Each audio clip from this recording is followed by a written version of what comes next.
micro lecture on what is segmentation.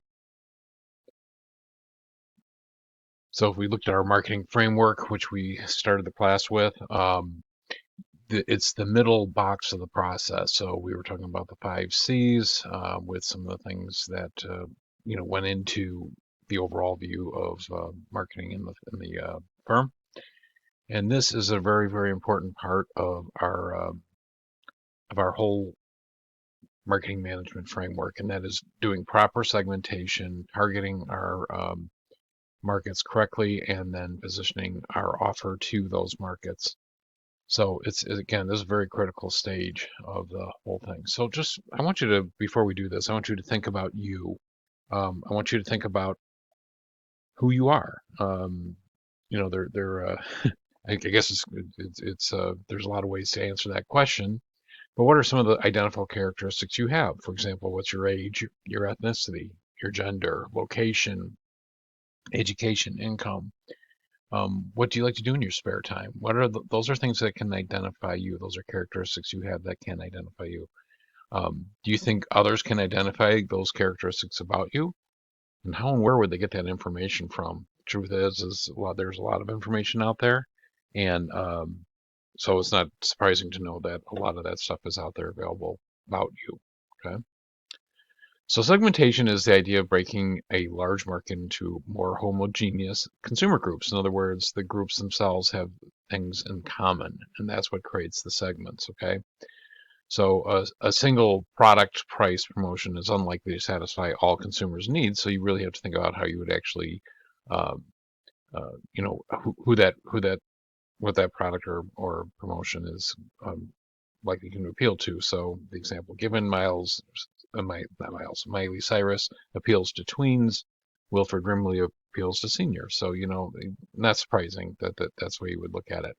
Market segmentation, is a group of customers who share similar inclinations toward a brand, which is one way of thinking about it. But one segment might purchase a car primarily to get from A to B, while another segment might purchase a car primarily to impress their friends. But those groups, what's important about it is those groups have sort of a common way of thinking about the product. Okay. The marketer's goal is to create marketing mixes that meet the segment's needs. So, I mean, that's ultimately what we're going to do, but until we understand who the segment is, it's going to be kind of hard to do that, okay?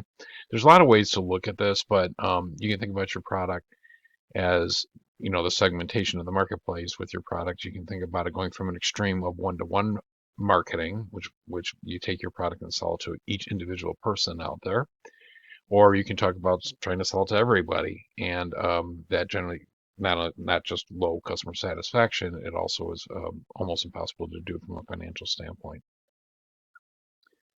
So when we think about mass marketing, we think about all customers are treated the same. It's usually more efficient from some perspective, but not effective in meeting the customer's needs. So, a lot of times people say, well, things like Pepsi are mass marketed, but really, in fact, they're not. They have different types of flavors, different types of packaging, different types of promotions going on at any particular time. So yeah, there's definitely anything but mass marketed. Okay. One-to-one marketing is when each customer serves as its own segment. The product is tailored for each person's desires. There are certainly some businesses that are based on that, but not too many, and most really can't afford it. So it's usually more effective in meeting customers' needs, but really hard to achieve efficiencies and may involve, there might be some quality issues involved with it as well. Some years ago, Toyota allowed customers to build their own Scion, which is a brand they were actually going after a different target market with than the Toyota brand. I don't know that really worked all that well because the options were really limited.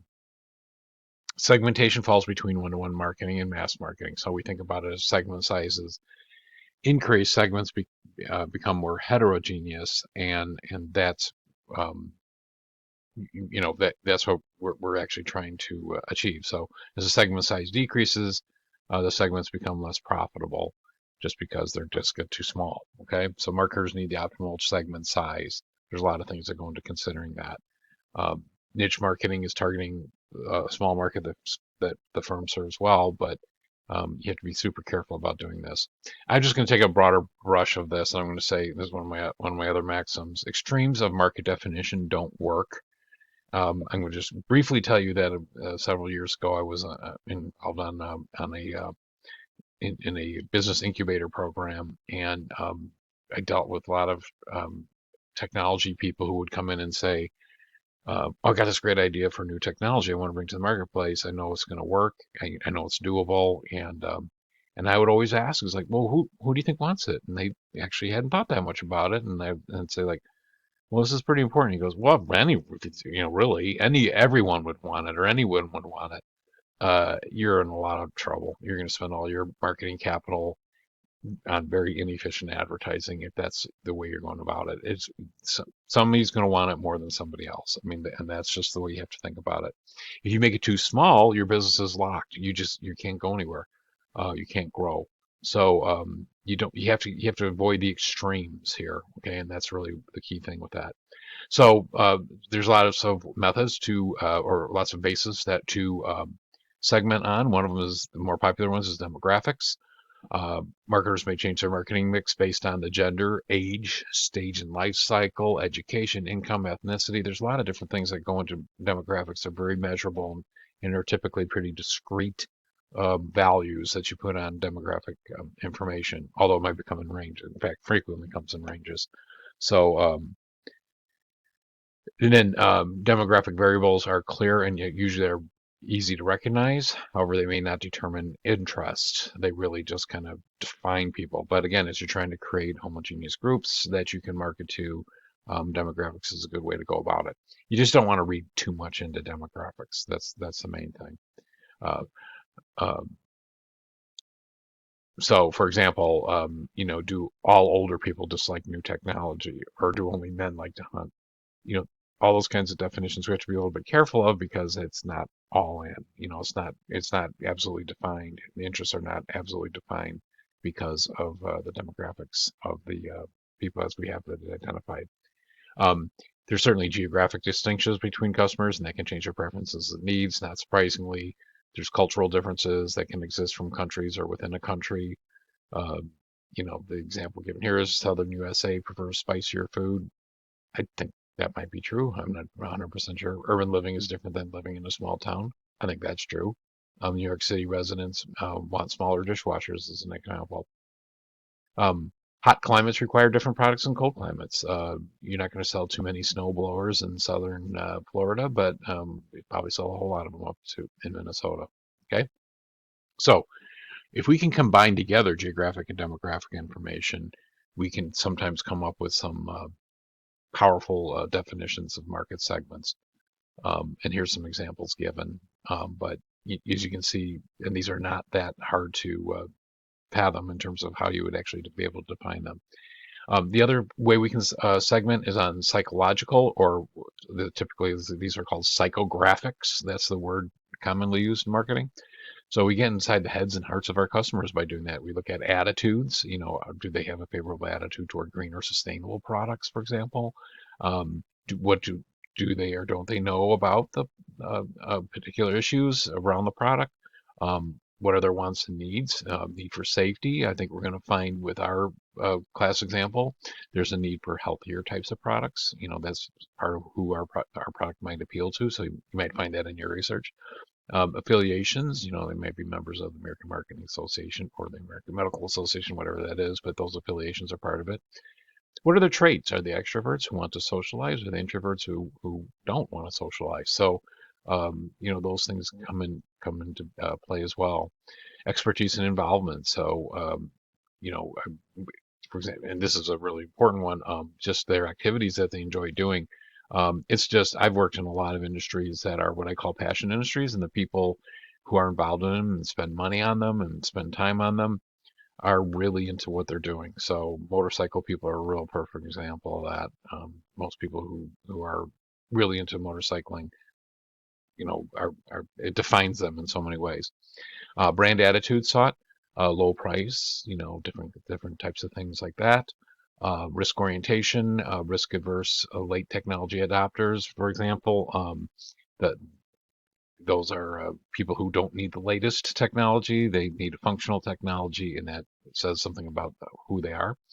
Aspirations, you want to be a better cook, you want to take better photographs, you want to do a lot of different types of things that to actually improve yourself. So those are your aspirations. So they vary in terms of relevancy to any product, and they're not necessarily all that easy to define. But if you can and you feel pretty confident about it, you can usually market so much better to them. Okay. Uh, there's lifestyle issues that are a little easier to identify usually based on what people do and how they act. So gardeners, food connoisseurs, there's all different kinds of things like that that we can think about. VALS is an acronym that's used pretty frequently in defining psychographic segmentation. And it we're the idea here is to determine people's attitudes and what they value, and use this knowledge to communicate effectively. So, as the example, strivers are trendy, like to impress, often very impulsive. VALS is an interesting cut at trying to determine psychographics. Okay.